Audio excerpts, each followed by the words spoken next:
Hello, my name is Jeffrey Watson, And I'm Ethan Edwards. and this is the Ridge Podcast. Well, Mr. Newman, I'd like to thank you for coming on to the podcast today. Thank you for having me. For those who don't know, we have Mr. Jason Newman on the podcast. He's a sheriff's deputy. Pretty much with every episode, we like to start from the very beginning. So, where were you from? Well, I was born in Alaska. My father was in the military. When he got out, we moved back to Spring Valley up in Grayson County. Okay. And then from there, of course, I was real young, but we moved to Holden Beach, North Carolina, which is where I spent most of my childhood up until about 4th grade. My grandfather had some property down there and some rental, and Holden Beach is right up from Myrtle. So I claim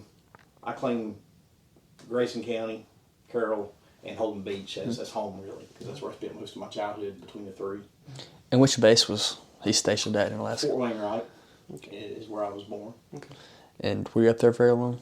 You know, I was just a baby. I don't remember a whole lot about it. He was probably there 3 to 4 years. I'm really not sure. Okay. So most of that, I was an infant. Okay. And so that was before you pretty much started any type of school, right? Oh yeah. I started kindergarten at Union Primary in Charlotte, North Carolina. Okay.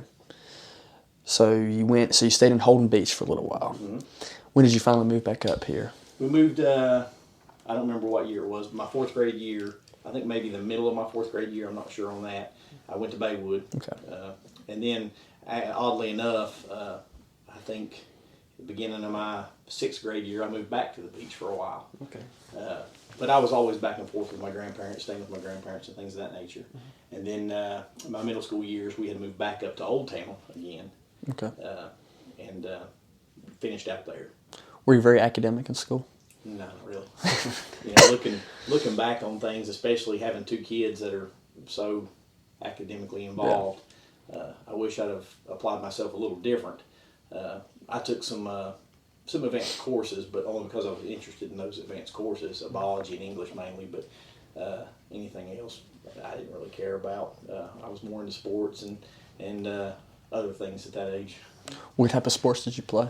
I played baseball until I was, I think, played a couple years of JV, and then of course I got my driver's license and decided I needed to do other things and gas money. Yeah. So I got a job. So What was your first job? I worked at Lowe's Foods, Okay. and everybody thinks the one on 89, but actually there was a Lowe's Foods where Harbor Freight is. Okay.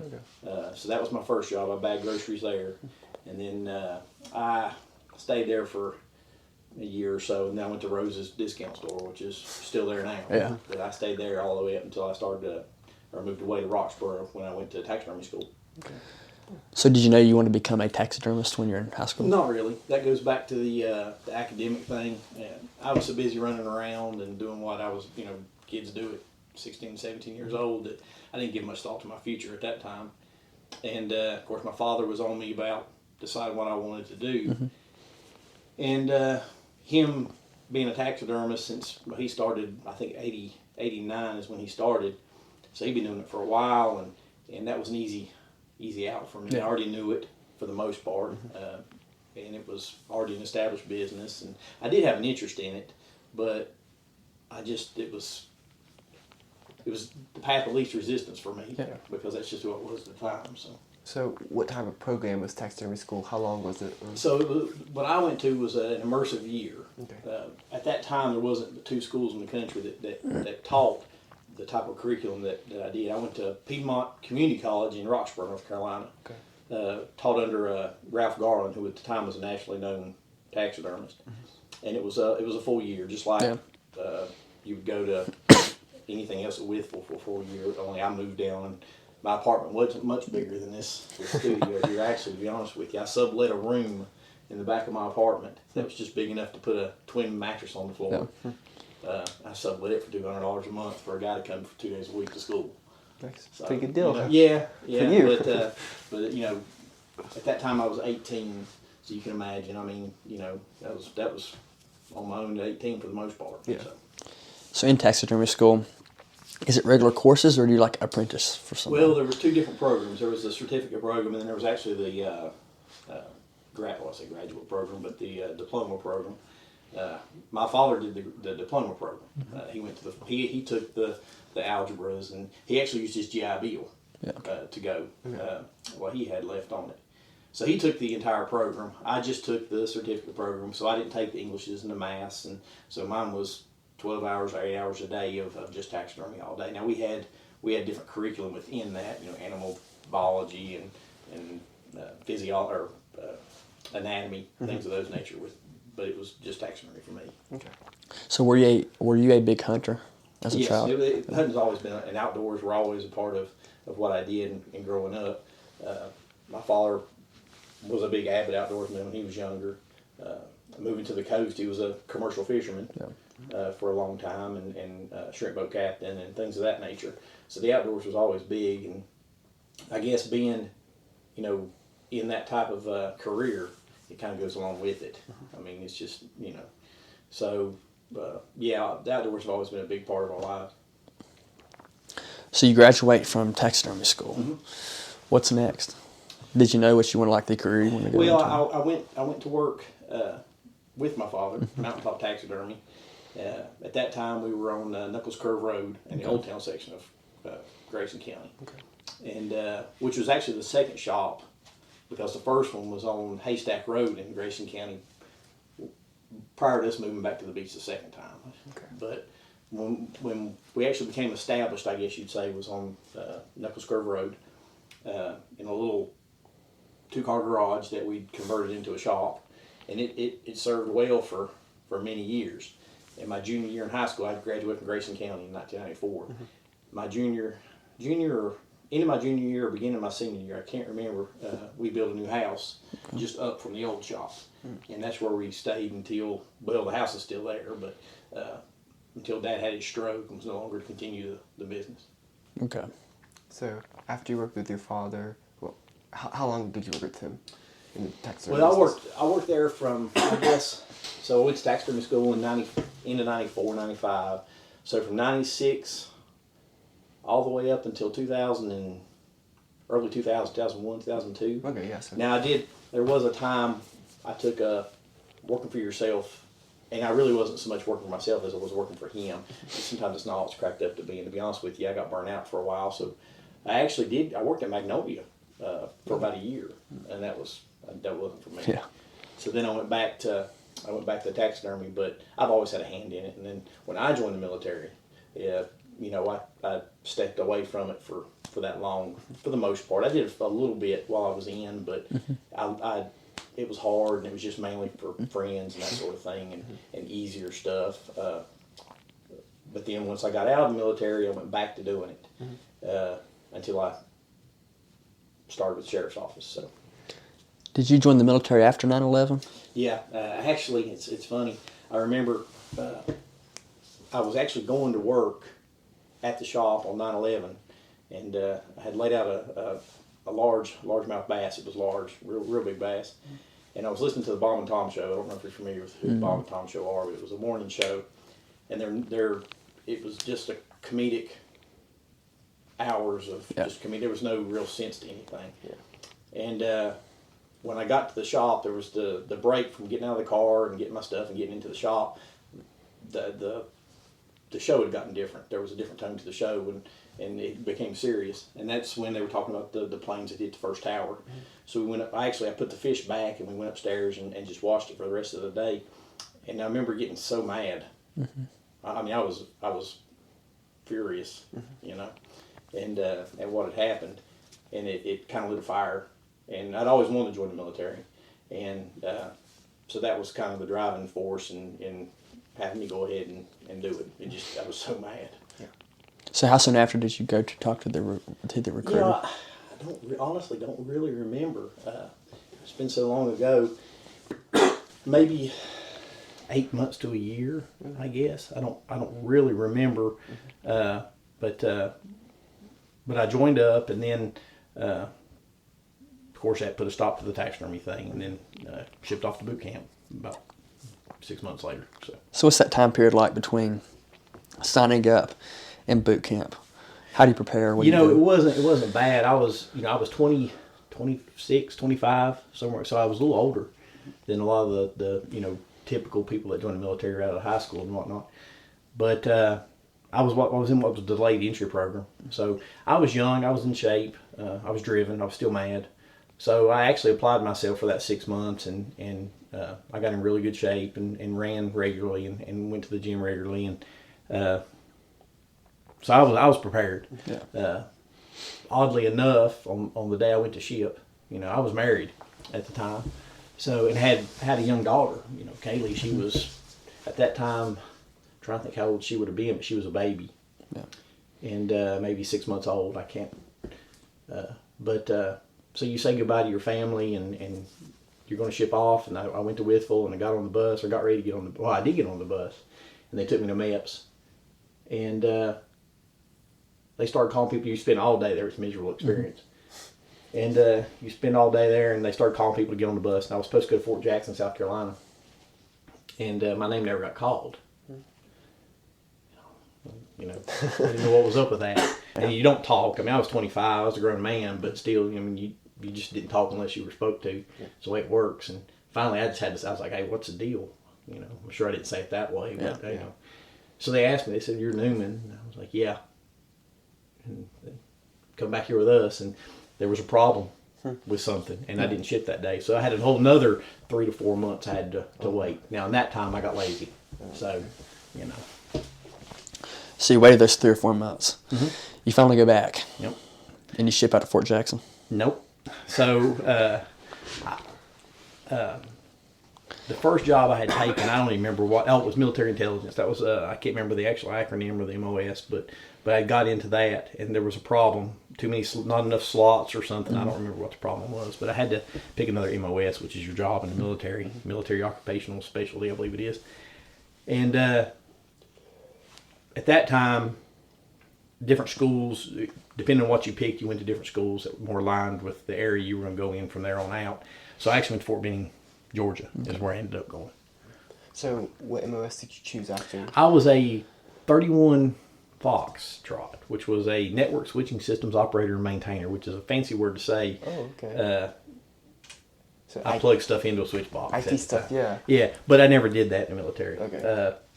Which was a common theme. I ended up doing a lot of the guy that packs the radio around, and I did some of it, but not much. But most of the time, it was the radio stuff. Did you receive training for switching? Yeah, we. That was another nightmare. So after basic training, I went to Fort Gordon, Georgia. Mm-hmm. I spent the AIT, which was my advanced individual training, was supposed to be 22 weeks. But when I got there, I didn't get a class. They didn't get me in school. Mm-hmm. When I got held in between, for lack of a better term. So I mowed grass and did KP and other just horrible details for about 5 weeks. And I was buffing the drill sergeant's office, and I looked up and they had a roster, and my name wasn't on any of the rosters, none of them. Yeah. And I couldn't figure out why not, because I wasn't even on the held over roster. I was on none of them. Mm-hmm. So I went into the drill sergeant's office, which was a no-no, and I asked him, I said, while I'm in the push-up position, because you weren't supposed to go in there. Yeah. And they asked me what I wanted, and I told them, so I'm not anywhere on this board, and it's concerning to me. And come to find out, I was AWOL, but not being AWOL. I got put on a prior duty or prior military service roster for the guys that had prior service but were coming back in. They keep them separate from us. They were across post. I was on their roster. So they've been at formations every morning. They've been calling my name. And since I'm not there, I'm over here. They've been marking me AWOL. But I'm actually been over here, washing dishes for 4 or 5 weeks. So I had to start all over. So my and then there was some other stuff that happened, but my AIT ended up being miserably long because of that. So did that time that you spent in AIT count for your initial contract? It does. In fact, your initial contract is, you've heard about the sign-in bonuses and all the stuff you get. It's dependent upon your completion of your end of the deal as well. So if you fail your AIT, or if you fell out or flunk out, because some of the stuff is pretty difficult, especially in your technical MOSs, and you don't fill your contract, you don't get out of the Army. Mm-hmm. You just don't get the bonus. You get to pick another MOS, and then you only get to pick from where there might be 70 jobs in the military. Now there's only 9 you can pick from, and there's a reason for that. Yeah. Those are the 9 nobody wants or whatnot. So there was some pressure to complete it, but yeah, you got to complete your end of the deal to get your benefit. But it does count toward your enlistment and that sort of thing. Now, did most infantrymen train at Fort Benning? Yeah, that was the home of the infantry, and I was in infantry. I worked with them, and I had a lot to do with them, but my MOS was not an infantry MOS, so I remember getting off I flew from West Virginia to Pittsburgh that day to Atlanta, Georgia, and they bussed us from Atlanta over to Fort Benning, and we got there early in the morning, 3 or 4 or 5 in the morning. I hadn't slept for a day and a half, and the guy, the drill sergeant, gets on the bus, and you've probably seen the videos how that goes, and he looked at us, and the first thing he said was, "Welcome to Fort Benning, home of the infantry, and you're not infantry." And they treated us like that for a while, but it's just all part of the game. So did you do well in boot camp? Actually, I did, but I got pneumonia the first week I was there, and they, nobody wants to get recycled, and nobody wants the stigma of being that guy that goes to sick call all the time or tries to get out of doing things. That's not who I am, but I was having a hard time. I was a small guy anyway. I went down there at about 150 pounds, and by the time I got done, I was 136. I couldn't eat. I was constantly sick, but wouldn't go to sick call, for lack of a better term. So I made it through. Ended up toward the last week, somebody actually taking me serious because there's a hard time of them doing that there. There's a stigma, like if you're sick, they just think you're trying to get out of something. But anyway, I got some medication and actually got better and enjoyed the last probably 3 weeks of boot camp. Enjoyed it. So did I excel at boot camp? Not really. I just physically couldn't because of the pneumonia. So after AIT, where'd you go? Went to Korea. Korea, okay, yeah. Spent a year in Korea. I was at Suwon Air Base, which is a Korean, a ROK Air Force Base, ROK Army, ROK Air Force Base. I wasn't on an American post. Did your family move with you? No, I didn't see them again for, my wife, Joni, she actually visited me there during Thanksgiving. But I got over there, I'm trying to think when she did visit me. Can't really remember, but it was near that time. I got over there in October. Okay. And, spent a year there. But did you get to request where you wanted to go? Because I know they you get to put some things down, but you're at the mercy of the. I actually had put in when I found out I was going to Korea. I had been away from Joni and Kaylee. Like I said, she was a baby for at this time probably 8 months or 9 months. So I had seen him a time or two, but not been with him, and that was rough on a young family. So I actually put an airborne packet in to go to airborne school. Go to Fort Bragg and do that and try to get stationed with 82nd as opposed to going to Korea. But they denied my airborne packet because of some of the training that I'd received. I had to go to Korea. So they denied that, but and I went over there, for the year. Okay. Was that was it a cultural shock?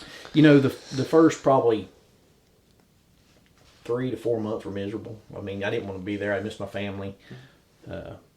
It was cold. I got there in winter, and it's a horrible cold, and it smells. I mean, I was surrounded on 3 sides by rice paddies, and it. I don't know. It was just different. It was just, to me, it was depressing.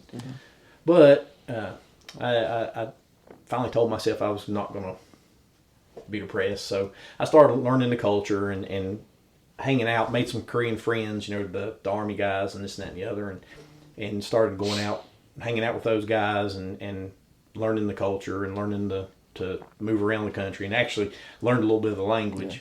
Was not good at it, but I could keep myself from getting lost. And overall, I enjoyed it. By the time I left, I missed part of it. Yeah. If that makes Yeah. Now the ROK guys, they're pretty tough, aren't they? Well, That's what I've they heard. have to be. I mean, they're every male in Korea has to serve 2 years, and it may be females now. I don't know. But we had 2 different types with us. We had the actual ROK. Well, we had 3, I guess. We had the ROK Air Force, and then we had the ROK Army, and then we had what they call KATUSAs, which was, I can't remember the acronym. I think it's Korean Augmentation to the United States Army. They were actually embedded with us, and those guys were usually the more well-off. Their families usually paid money to have them put in our program, so they answered to us. We couldn't discipline, that had to come from the Korean Army, but they got the jobs and the tasks, and they were actually in our units. But yeah, they have to be. I mean, there's never really been. I mean, they're still at war. There's an armistice. There's a ceasefire, but there's never really been It's never really been settled. Yeah. So. Was you stationed near the DMZ? No, I was. I'm trying to think how many miles. About 20 some miles from it. Now I went there a couple times, but like I said, I was in the air defense unit, so the Patriot Battery. So we were there to protect the Osan, Kunsan, and Suwon's airports or air bases. Yeah. So after Korea, you stayed there for about a year. Where did you go? I got orders to go to Fort Sill, Oklahoma. Okay. So a bit closer to which home. I actually did request that. Okay. I had two choices. When I say request, that was one of two. I could go there or Fort Bliss, Texas. And I hadn't heard anything good about Fort Bliss. So I hadn't heard much good about Fort Sill, but it wasn't Fort Bliss. So I went to Fort Sill, Oklahoma, which is in Lawton, about an hour, 15 minutes west of Oklahoma City. Okay. And did you like Fort Sill? Actually, yeah. I think that's where me and my family became more of a family. Yeah. We didn't have the, because they had stayed here, my wife and the kids, they stayed with their, here while we were gone because we kept our house. So when we got out there, we didn't have that support structure that a typical family would have,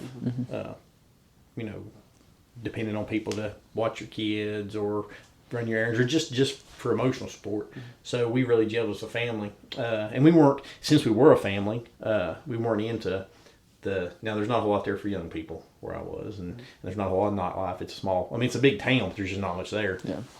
But we weren't into that anyway. But from an outdoor standpoint, there was something to do as far as fishing and hunting and hiking and outdoorsy stuff all the time. So that's what we did. And what was the weather like at Fort Sill? Did you see any tornadoes? Yeah. We were fortunate. Fort Sill sits in a ring of the Wichita Mountains. And so they had told me we'd see plenty, but we were in a pretty good location. So we saw several, but they would skirt the mountains. They would seem like they always would hit the mountains and skirt around us. Yeah. So we had them hit. We had several hit within 2 or 3 miles of us, but we saw the hail and the winds, but never the tornado, the straight tornado. So how long were you stationed at Fort Sill? I was there for probably two and a half years, something of that nature. And then I actually ETS'd or got out from Fort Sill the first time. And what was your everyday life, everyday job? There, I was at headquarters unit. I was the comm. It was funny because when I got there, most of my unit, I was a PFC. Most of my unit was deployed. They had we're a headquarters battery. They had sent a unit forward in Iraq. So I was the ranking guy that was left in my squad, or my unit, or my platoon, I guess you'd say. So I actually became a supervisor pretty much right off the bat. And at my age, there was other PFCs there, but I've been there longer and just due to my age and a little more responsible than some of the other guys, I went ahead and became a supervisor pretty much right off the bat until they redeployed from Iraq, and then we got our NCOs back. Yeah. So how long was your contract originally for? Because this has to be there in about 4 years. Right? Yeah, I want to say 4 or 5. I can't remember. It's odd because I actually got called back. See, I got out and had time. This is why it's a blur to me. So I had gotten out of the military from Fort Sill in 2007 and was out for a year or so. I can't really remember. And then I got orders to go to Iraq because I had time left on my what's called our inactive ready reserve time, because your contract was 4 years, and then you had 4 years of your inactive contract, so 8 total. I had a little bit left on my inactive contract. Did you have to do training during the inactive? No, they got me though. They about halfway, a year after I got out, they sent me a letter for a muster, a virtual muster, not really virtual, but I had because they keep tabs on you. They tell you they do. And they paid me, I think it was $300 to go to the armory here in Galax and just show up, sign my name, and tell them I'm in good shape. That was it. It took me about 10 minutes. And that call, I'm pretty sure that put me on the map. And then, in fact, I got my orders the day after Veterans Day for that year. So then I went back. So you originally joined in, was it 2003? 2, I believe. In a 1, 2, I think. I'm trying to, because I think I got back from Korea at the end of 2003. I think it kind of runs together. But So you were in the Army during the original, during the invasion. I was in in basic 2003. training when they declared war in Iraq, when it became an official war. Yeah. Because they called us to the training area, the common training area underneath our barracks, and the tone had changed. It became no longer. I mean, it was always serious, but that's when they told us, hey, we are officially at war now, and So I was in basic training when that happened. Did you see a change in the behavior of other people? Not really. To be honest with you, most of the guys you're in with, I mean, there was between 50 and 60 guys in my platoon that was in our barracks. And, I mean, most of them were young and hadn't really done a whole lot. Some of them never washed a load of clothes by themselves till they went to basic training. So the immaturity was there. But you had a few guys. You had some prior service guys. I actually had a guy that was played on the. He was a Harris County deputy sheriff in Texas, and he played on the Dallas Cowboys practice squad. So he was, you get him from everywhere. Yeah. So he was a good fella. You'd almost think it would change the tone, because I've seen the videos from Marine boot camp on 9/11 when they stopped everything and watched it on TV. Well, and they now, said that. That's pretty heavy. Like, Yeah. Yeah, that's true. It's to me there would be a different. I wasn't in basic training on 9/11, Yeah. but one of my section leaders in Korea was, and to hear him talk about it, it was different. They got to watch it. The tone was different. I mean, that was just that day will probably never I hope it's never replayed, but that day was just different. Yeah. So I could see that, but everybody kind of. It's weird, but everybody kind of wanted that to happen when I was in. So there wasn't an atmosphere of depression or somberness. Everybody was kind of glad that we were at that point. Everybody was mad. Everybody was ready for it. Yeah. Okay. So you went to Iraq. Where were you stationed? I was on Fob Falcon, which was an old. I think it was the Rashid Air Base for when it was by the Republican Guard under Saddam, which was southern Baghdad. Okay. So to loop back around just for a little bit, you got out of the Army originally. What was that year like between being out and going back in? It was great. I had the beginning. I had 72 days of terminal leave, and I fished for 72 days when I got out. I mean, they paid me for that, so I had built that leave up. So I hunted and I fished for a long time, and then of course I was working for my dad as well. Went back to taxidermy, and I'm trying to think if I did anything else during that time, but I don't think I did. And oddly enough, the night I got my orders, I had killed a pretty good deer. And we were in the middle of the shop looking at it, me and Dad, and there might even been a customer there, I can't remember. And Joni called me, my wife, crying, upset. And she said, "You got orders?" And I said, "No, I didn't get orders. The mail was already run. I mean, if it just comes, I didn't get orders. Probably something from HRC in St. Louis telling me, because they were all the time sending me stuff. And she said it came FedEx, and when she said it came FedEx, I knew. Sure enough, she was right. It usually is, so. And when they recall you, how long are you Well, my obligated orders to were serve? for a year, and that was different in itself because I'd been out. Now I was lucky that I was only out for as long as I was because I still maintained my military bearing. I'm still fit. I still knew. I was still military. Yeah. I hadn't been out that long. But I went in that January. I went to Fort Jackson, South Carolina, and to be reintegrated, I guess. So then there was like 300 of us from all over the country, and it was funny because I actually got called back with some people that I was in Korea with, and we actually bunked together. So it was kind of cool. I got to see some friends, and but down there we did the convoy training, the IED training. We got our stuff reissued to us, weapons training. I mean everything to get us ready to go again. But we had guys from all over the spectrum. We had. I was with a bunch of tankers, is what the most of them were. And we had guys that they called back that the last tank they'd been in was a Sherman. I mean, they got out last war they saw was Vietnam. Really? And I don't exactly know how that worked. I know right after Vietnam and in the early '80s they did I was told they had so many people, the E5s, they had so many, they had to get rid of some. They just had too many. So they offered them early retirement.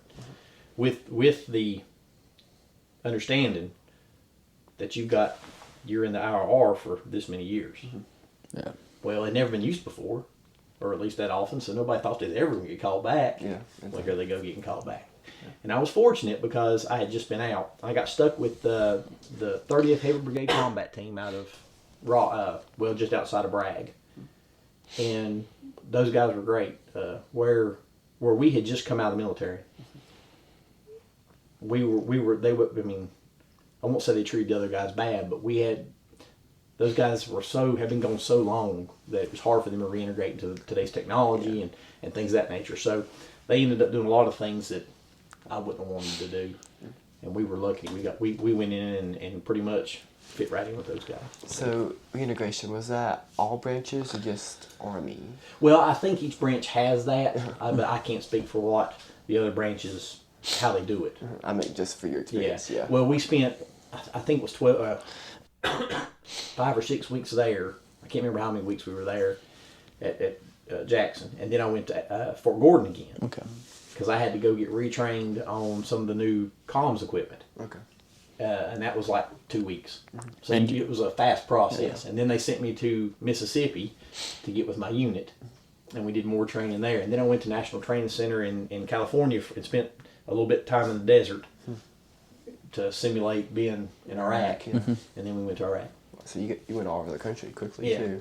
And you're fully active duty at this time, right? Y'all not in reserve? No, well, it was a reserve unit I was with, but they've been activated. And they've been training for a year. Like, they've been doing this stuff for a year. So we got with them. It was just, it's the new kid in school, for lack of a better term. Yeah.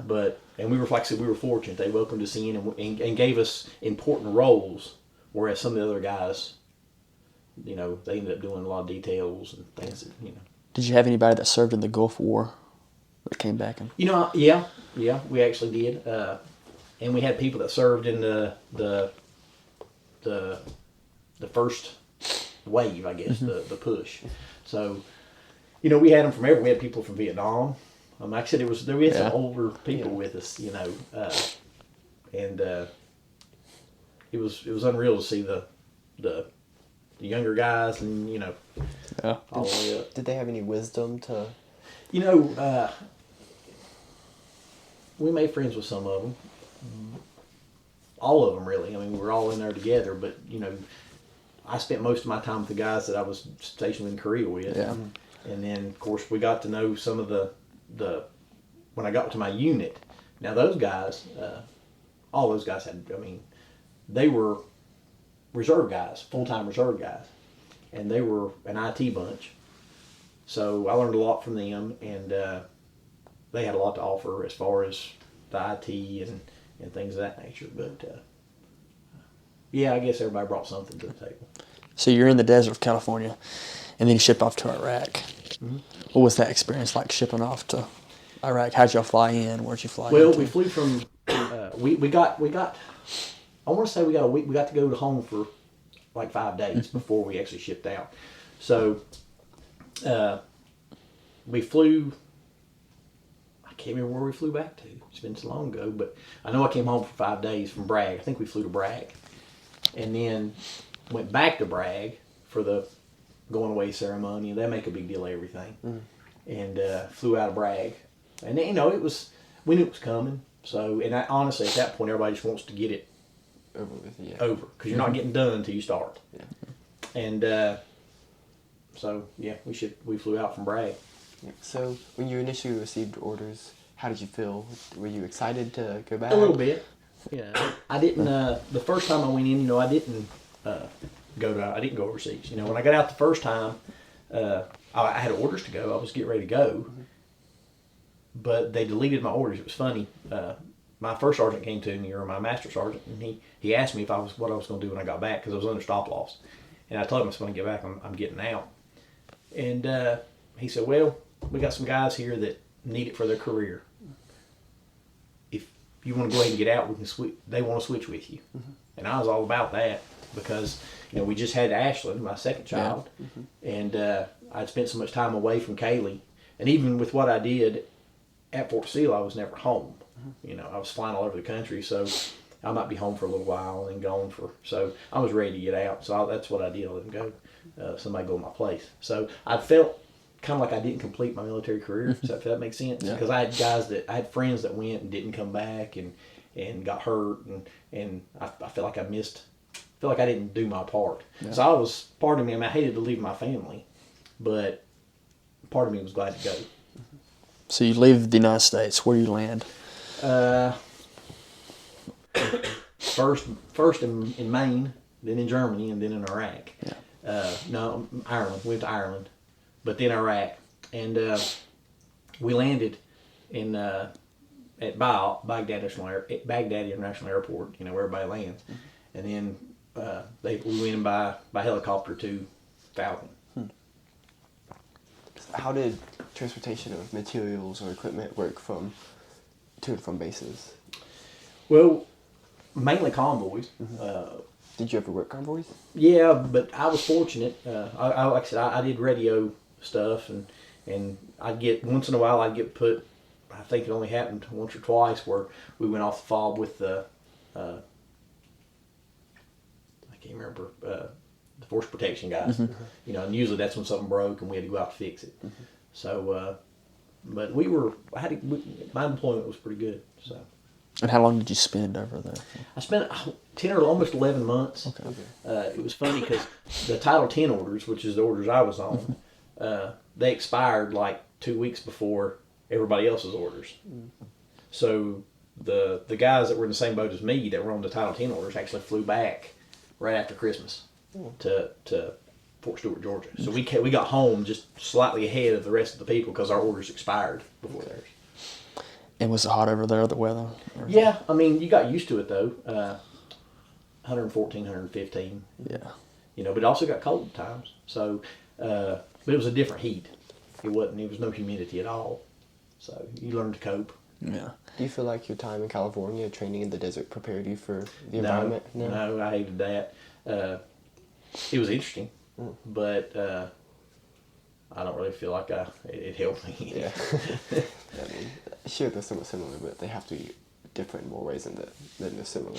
Yeah.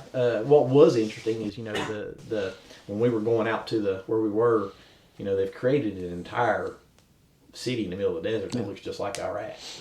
And it was amazing. They even have actors. The actors go out and stay for, a month and live in the city.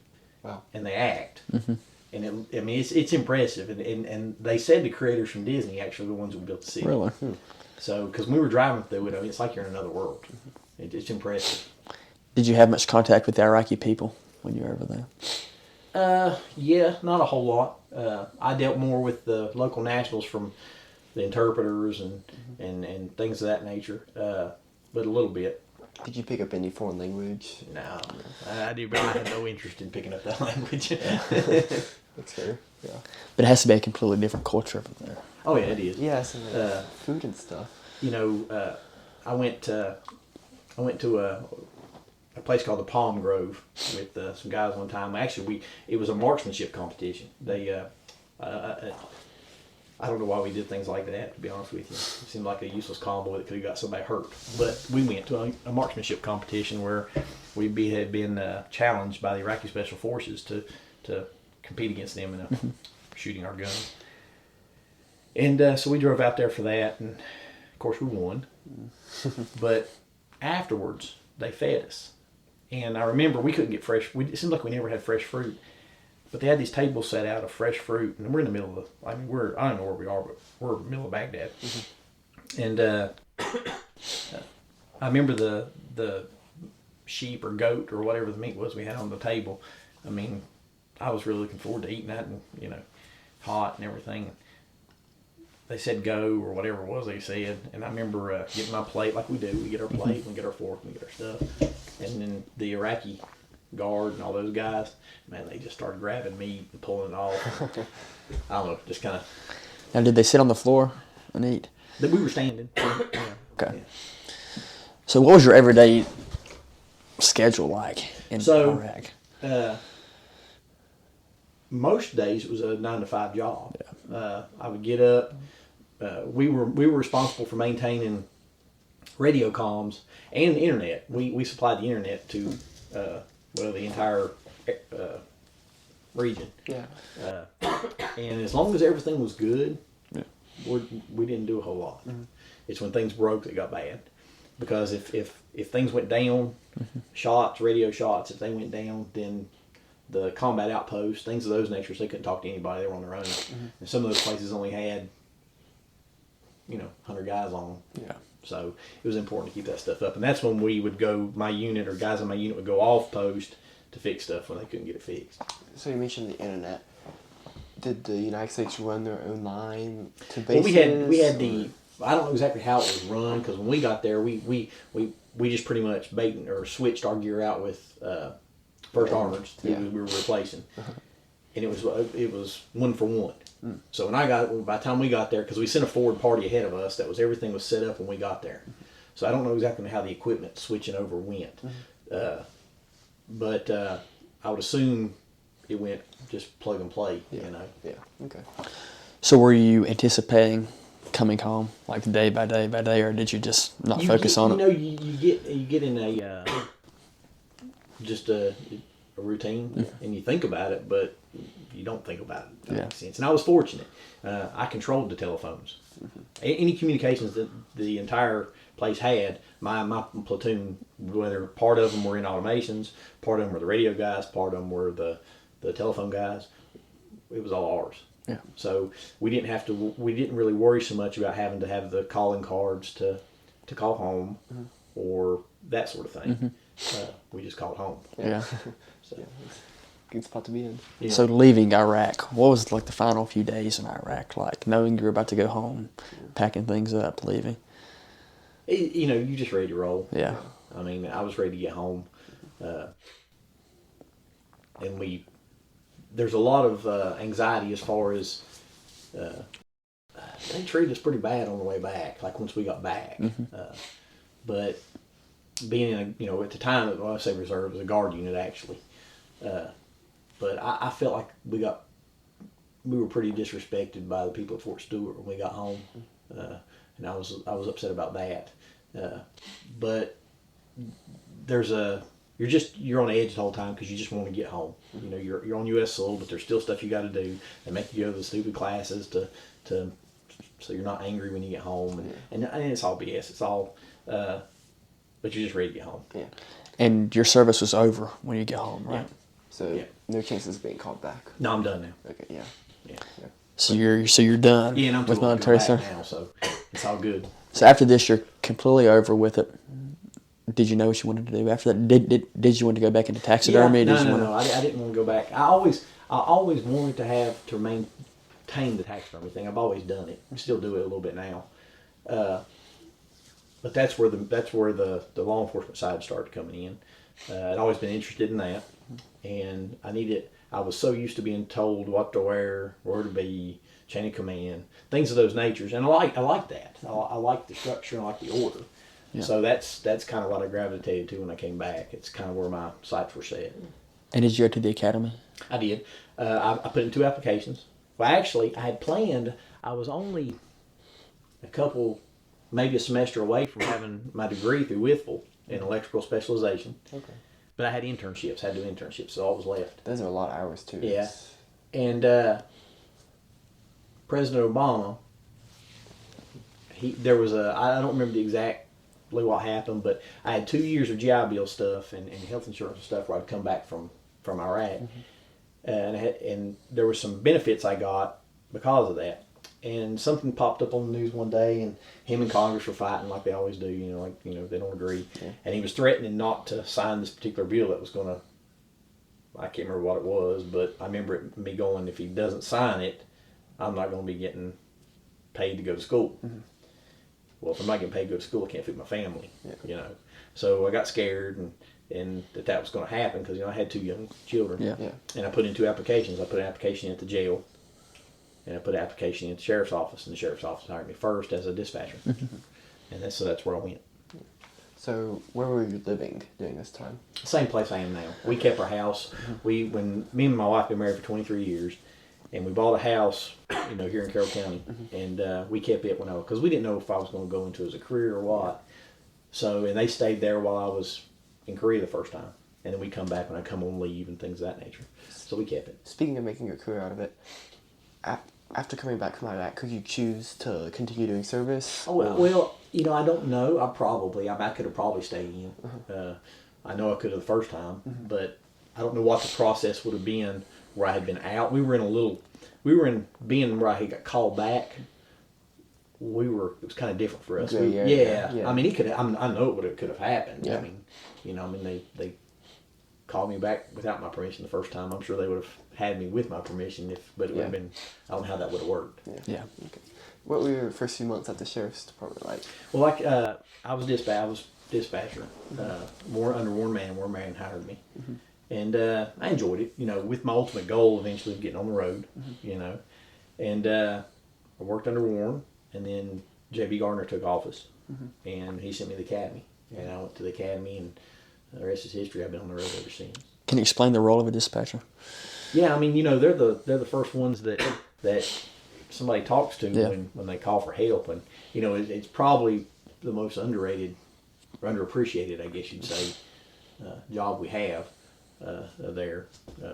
I tell people all the time, we being on the road, we deal with some bad stuff, but there's also times when I get time to go grab a cup of coffee and talk to a citizen and things of that nature. But from the time they sit down to the time that they get up, the phone constantly rings. The people are constantly walking in the office, so it's a constant. And for that particular job, it's not an easy job. And I guess there has to be the constant anxiety because you never know what the next call is going to be. Yeah, you do. But that in our line of work, whether it be dispatcher all the way up to the sheriff, that's what I like about the job, because I never know. My job's never the same. Yeah.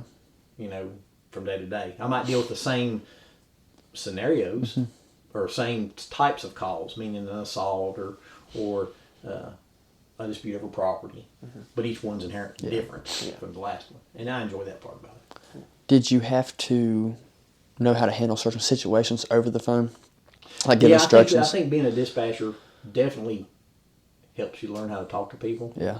And I was fortunate anyway. I was a little older. I'd done a little bit. I'd been around a little bit as far as the military and stuff. So, I was pretty decent at that. I consider that probably one of my strengths is being able to talk to people.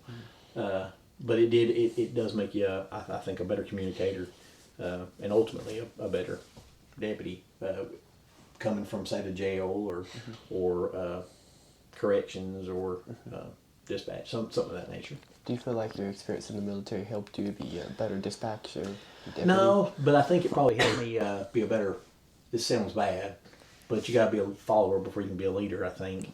And I think it helped me learn to follow orders, and even though I was older when I went in, I still grew up in there. I mean, I believe. I mean, I believe every young man in this country, they still do selective service. Y'all stop selective Yeah, we do. service. I mean, that's a good thing. And I kind of believe, I've always said that it wouldn't hurt to go a little step further and make everybody attend boot camp, at least boot camp. Yeah. Because you learn discipline and respect, and patriotism is missing in our society right now in our country. And I've been a lot of places.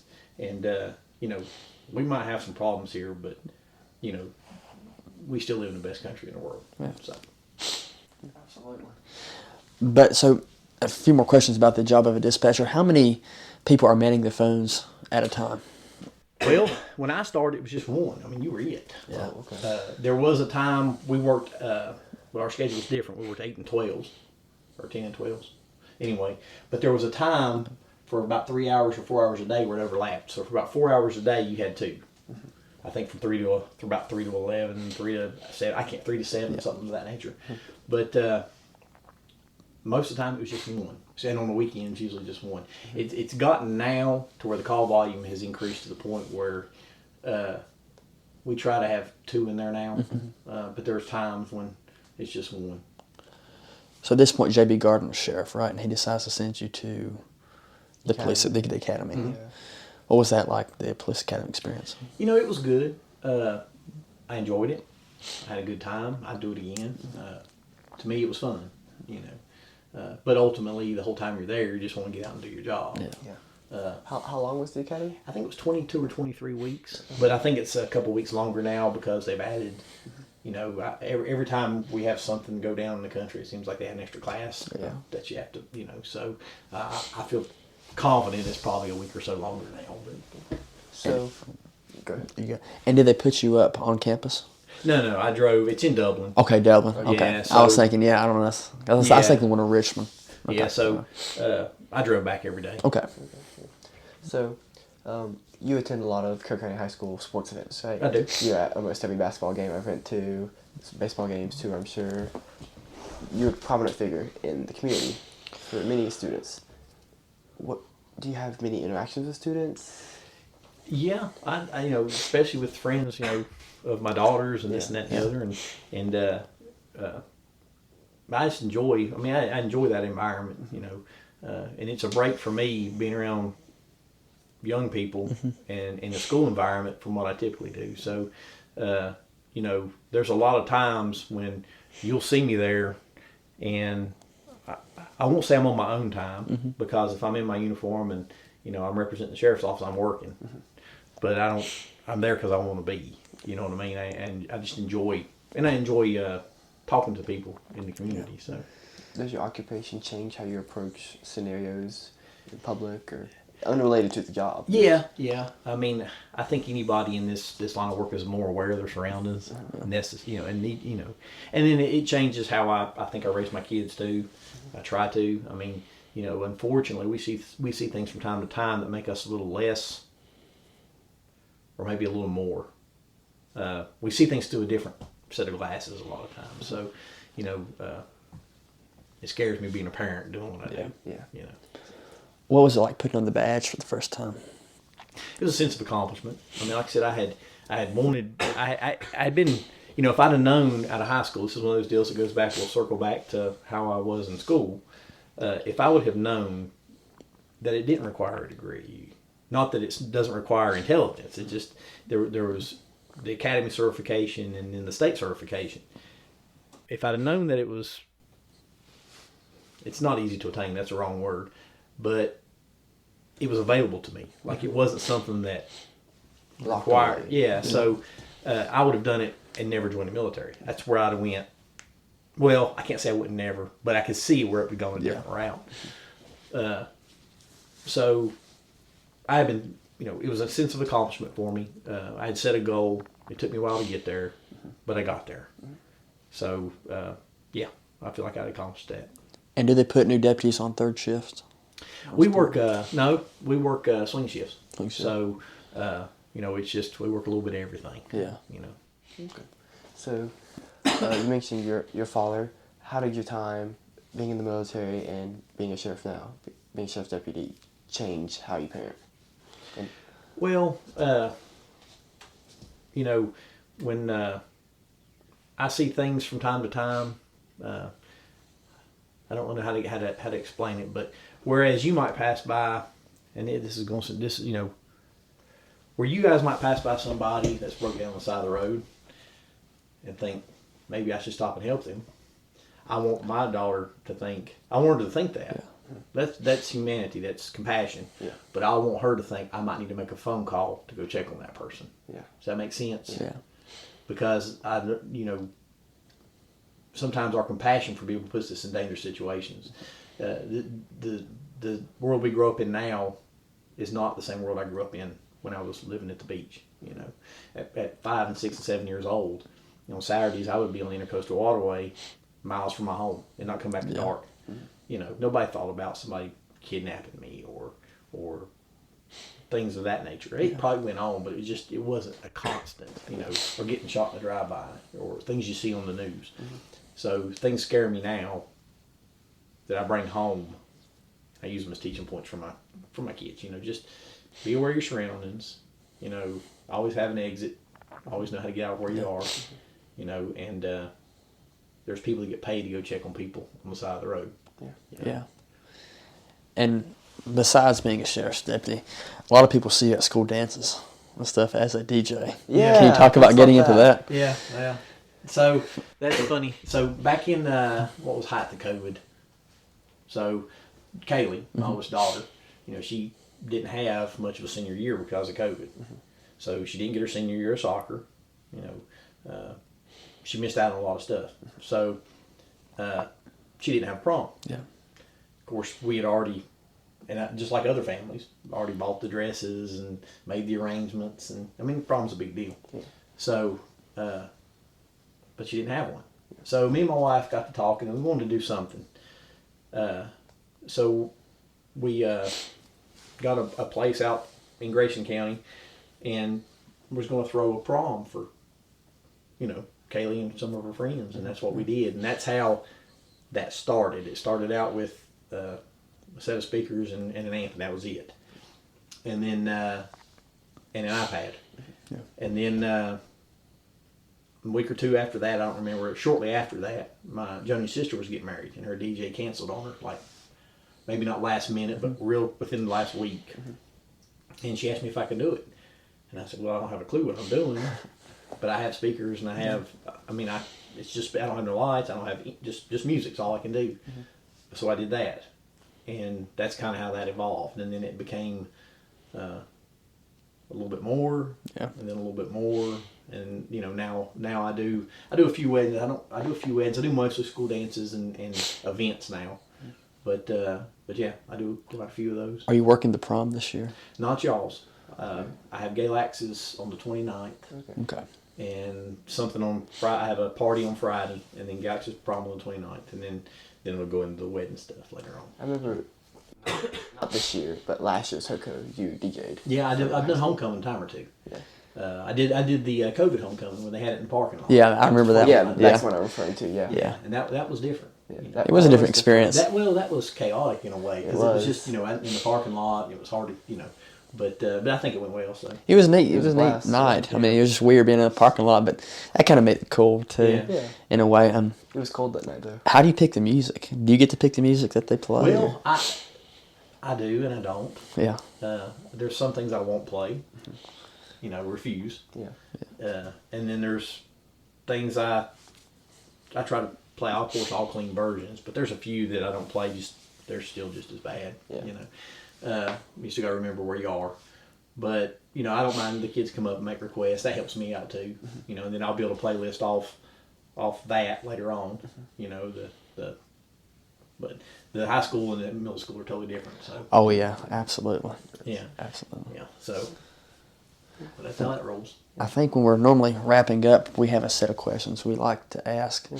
I always like to ask our guests, what's your advice for young adults just getting started in the world, deciding what they want to do, who they want to be?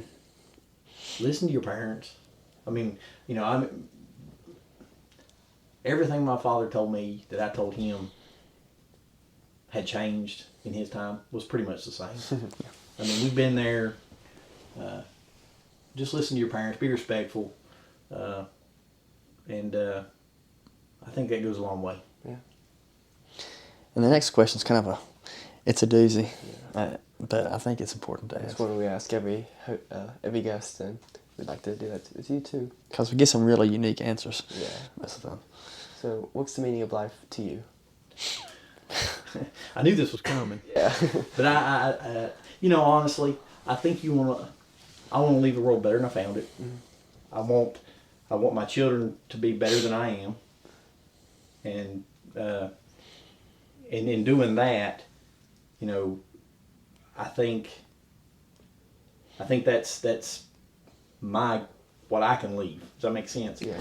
So when I'm gone or whatever, I think I want to leave the world better than I found it, whether it be through my children or through my service or something of that nature. So I think the meaning of life is just leaving the world better than you found it, leaving everything better than you found it. It's beautiful. Absolutely. Well, Mr. Newman, we'd like to thank you for coming on today. It's been an honor. Thank you for having me. Absolutely. I've had a good time. Thank you. Well, thank you. Yep.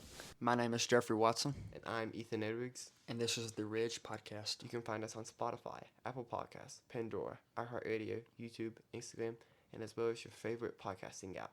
Our email is theugspodcast@gmail.com, and our website is theugspodcast.com. If you have any questions, please feel free to reach out. Thank you.